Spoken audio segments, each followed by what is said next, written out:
This is the IELTS Listening Test. You will hear a number of different recordings, and you will have to answer questions on what you hear.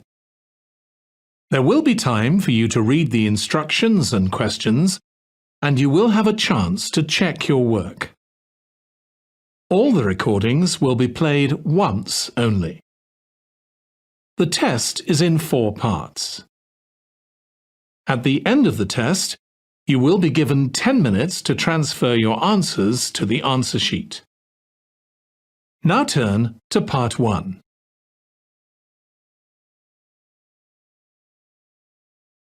Part 1. You will hear someone being asked their opinion of a new television station. First, you have some time to look at questions 1 to 4.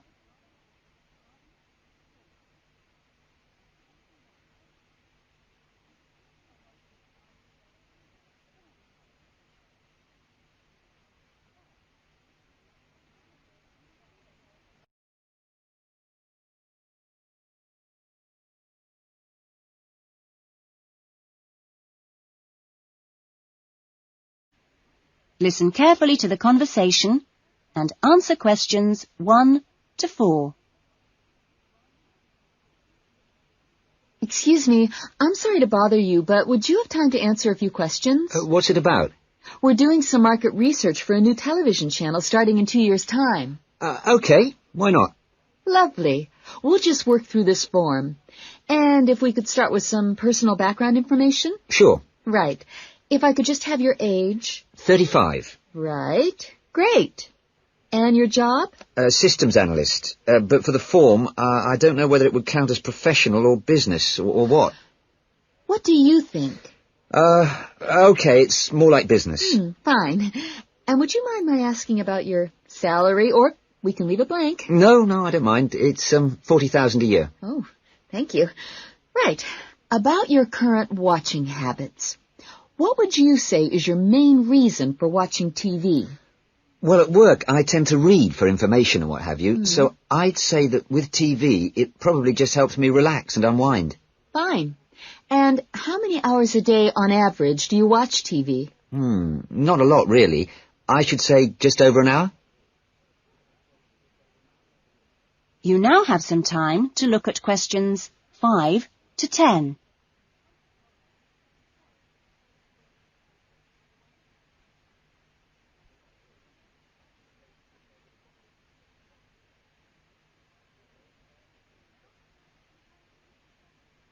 Now listen carefully and answer questions 5 to 10. So what are the 2 main times of the day that you watch TV? Well, a little around breakfast time, and then it tends to be really late, 11 or even midnight, when I finish work. And what sort of programs do you go for?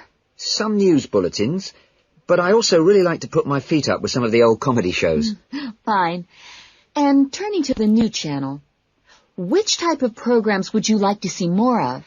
Well, I certainly don't think we need any more factual programs, like news and documentaries.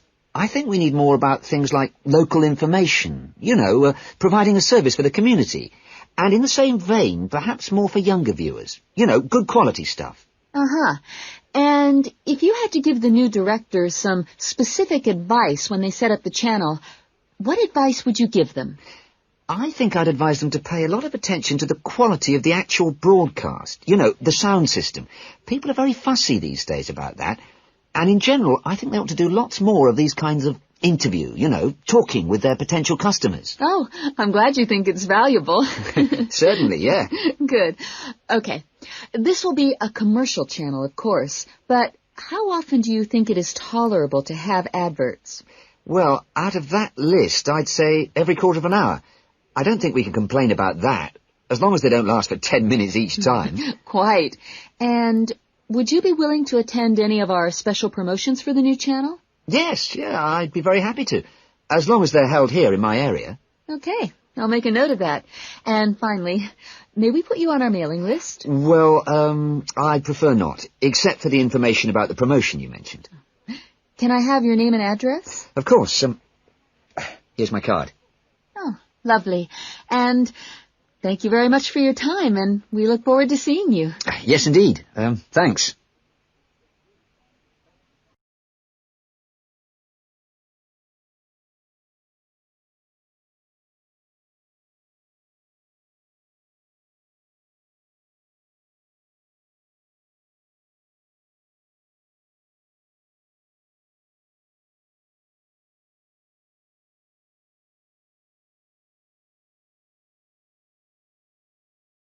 That is the end of Part 1. You now have 1 minute to check your answers to Part 1.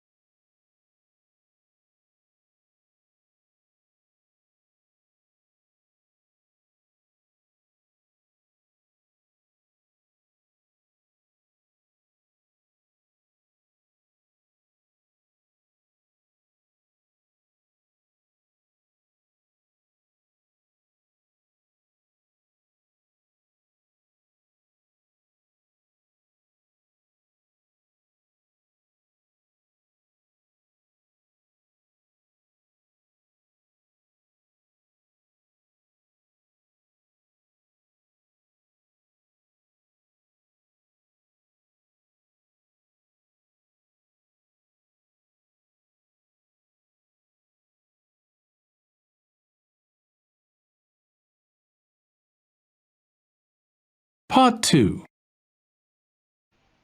You will hear a student welfare officer talking to a small group of students just before the beginning of term. First, you have some time to look at questions 11 to 16.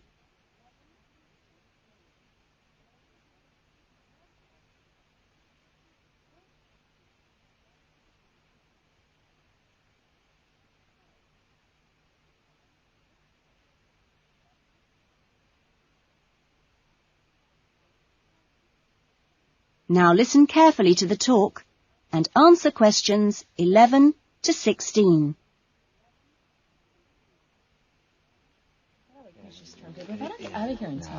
Okay. Well, good morning, everybody. My name's Elizabeth Reed, and I'm your Assistant Welfare Officer. What I'd like to do now is tell you a little more about some of the social facilities available on the campus, and also to tell you something about what the town has to offer. As you probably know already, the Student Union Building is the main centre of social life here, as indeed it is in most British universities. The Union runs a weekly programme of events for all tastes. Oh, everything from discos to talks by guest speakers. Many of these events are fundraising activities for charities, which the Union takes very seriously. They manage the Students' Union paper shop, selling magazines and newspapers, as well as stationery, sweets and so on. Let me see. There's the ticket shop, where you can get some very good deals on, well, for example, coaches to London, or inexpensive charter flights. As cheap as you'll get anywhere, people say. Or tickets for big pop groups playing here or at other venues all over the country, or plays in London. Oh, and we mustn't forget the Union cafeteria and the big new diner. Yes, did you have a question? Yeah, does the Union also provide help with any problems? I mean, advice on financial problems, for example. Or does the university provide that? Yes, the Union run their own advice service, offering help with financial matters, such as grants. I'm sure you realise anything medical should be discussed with the University Medical Service, which also has an excellent counselling centre. I think that was made clear yesterday. However, the Union has its own officer who can give advice on legal problems. You now have some time to look at questions 17 to 20.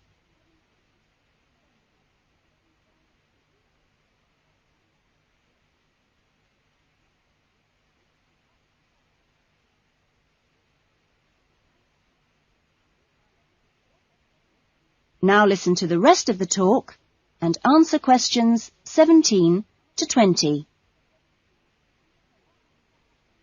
Now, on to Radford. For a town of its size, Radford has some unusually good leisure and community facilities and has quite a good shopping centre with an interesting range of shops. As you go into Radford, there's a new, well, quite new, Olympic-sized swimming pool. That's on the outskirts at a place called Renton. Above the pool, there's a high-tech fitness centre. Are there any ice skaters here? No? Oh, pity. The facilities for ice skating are excellent. Well, the new Metro Tower, right in the centre of town, has got an ice rink and a sports hall for squash, badminton, volleyball and several other indoor sports. And in the same building, there's a new cinema with 6 screens. Then, let me see, in the main square, just 2 minutes' walk from the Metro Tower, there's the Theatre Royal, which often gets London productions on tour. And in the streets nearby, you can find a good range of inexpensive restaurants, including Indian, Chinese, Thai and Italian.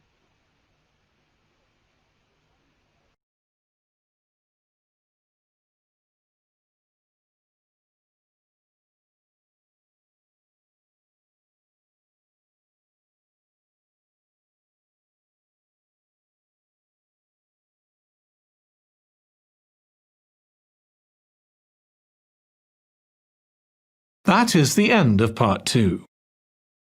You now have 30 seconds to check your answers to Part 2.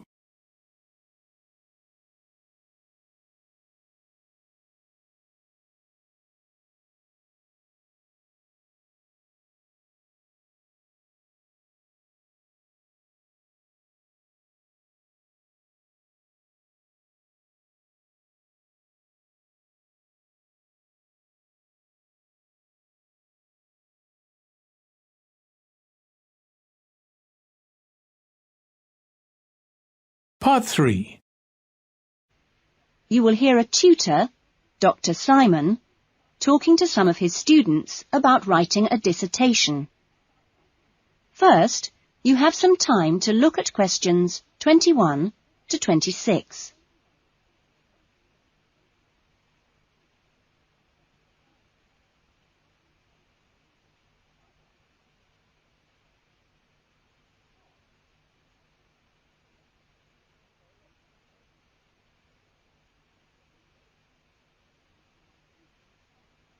Now listen to the discussion and answer questions 21 to 26.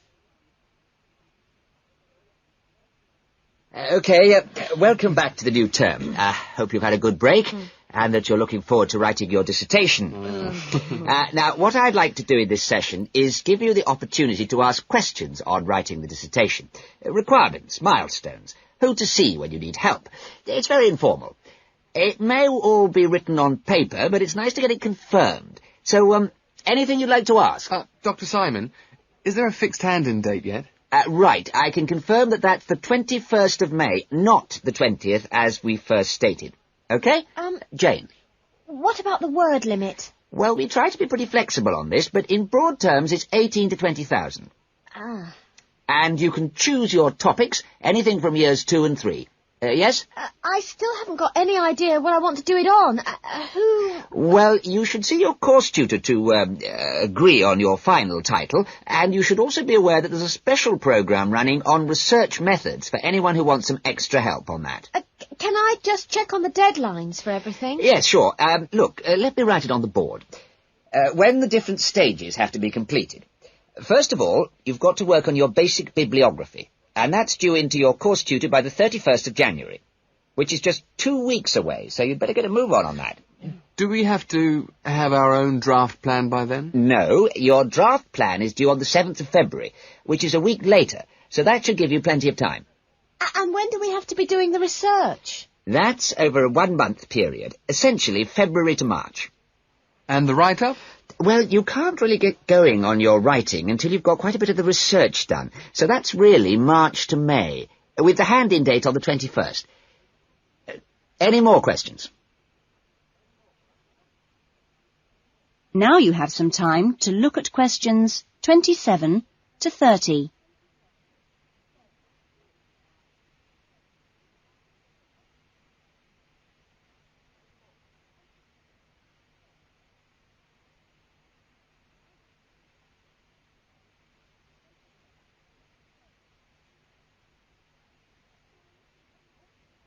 Now listen to the rest of the discussion and answer questions 27 to 30.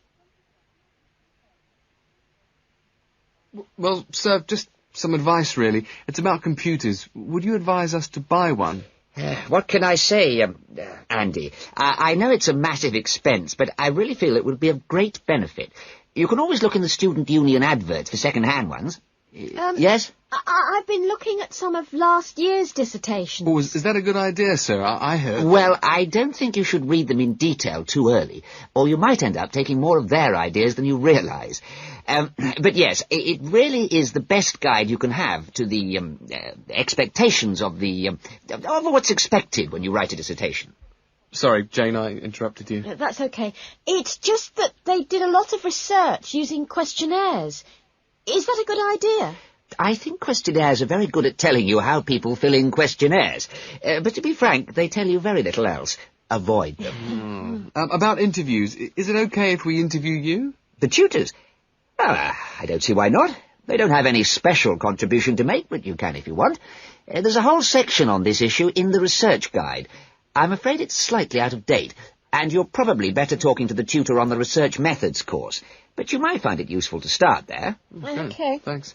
Okay, well, great. I hope that sorted a few things out. You can always come and see me, or drop me a note if you've got any more queries. Right. Fine. Okay, thanks.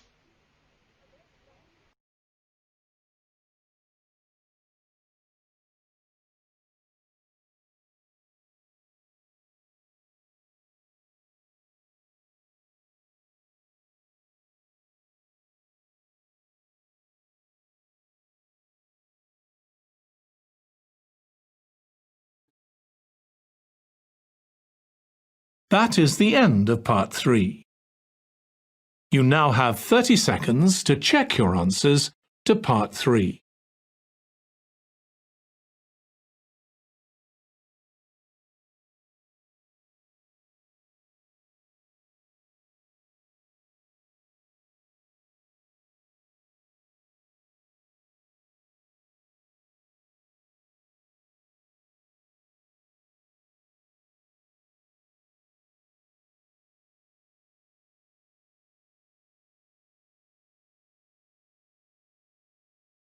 Part 4. You will hear a lecturer talking to a group of students at the beginning of a course in rural development. First, you have some time to look at questions 31 to 40.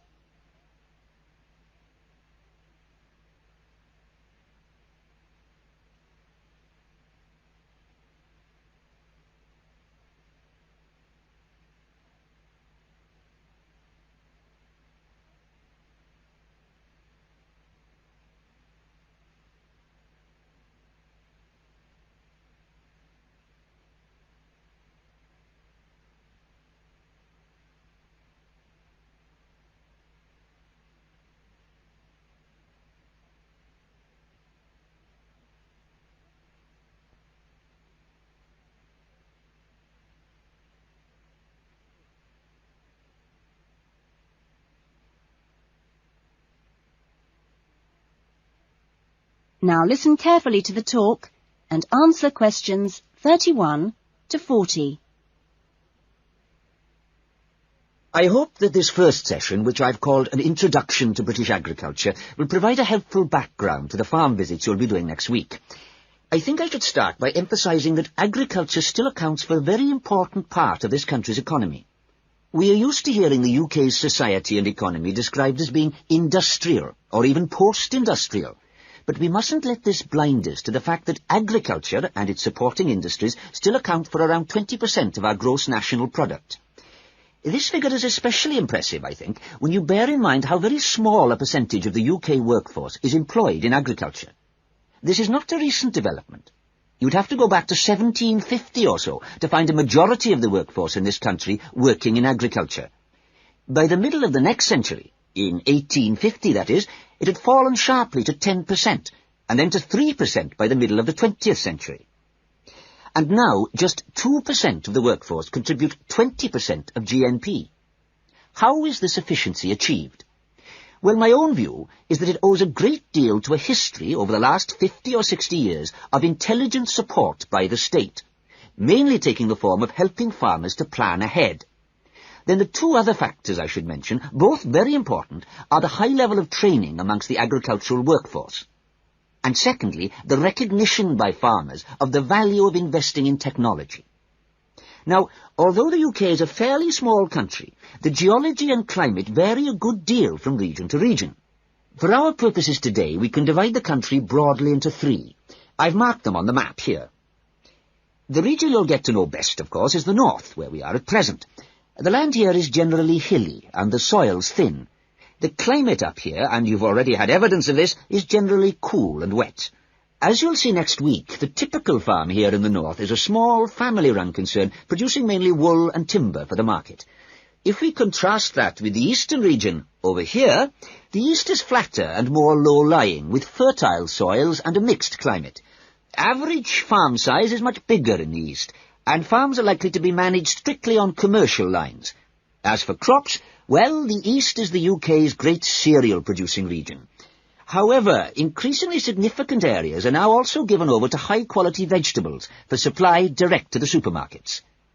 The third broad region is the west, where it's a different story again. The climate is warmer than in the north and much wetter than in the east. The resulting rich soils in the west provide excellent pasture, and the farms there are quite large, typically around 800 hectares. The main products are milk, cheese and meat. So, clearly, there are marked differences between regions, but this does not prevent quite a strong sense of solidarity amongst the farming community as a whole, right across the country. This solidarity comes in part from the need to present a united front in dealing with other powerful interest groups, such as government or the media. It also owes something to the close cooperation between all the agricultural training colleges, through which the great majority of farmers pass at the beginning of their careers. And a third factor making for solidarity is the national structure of the Farmers' Union, of which virtually all farmers are members. Finally, in this short talk, I'd like to say a little about the challenges facing farmers in the next century.